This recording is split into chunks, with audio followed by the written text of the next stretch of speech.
اور ہر شخص ہمارے سامنے اس حال میں آئے گا کہ ایک فرشتہ اس کے ساتھ ہانکنے والا ہوگا اور ایک اس کے اعمال کی گواہی دینے والا، اور اس کا ہم نشیں فرشتہ کہے گا کہ یہ اعمال نامہ میرے پاس تیار ہے۔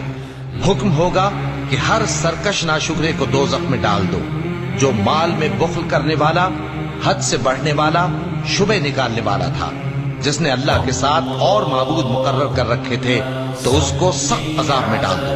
یہ وہ دن ہے کہ اس سے تو غافل ہو رہا تھا، اب ہم نے تجھ پر سے پردہ اٹھا دیا، تو آج تیری نگاہ تیز ہے۔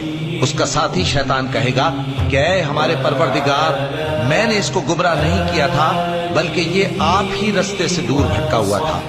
اللہ کہے گا کہ میرے حضور میں رد و قد نہ کرو، میں تمہارے پاس پہلے ہی عذاب کی وعید بھیج چکا تھا۔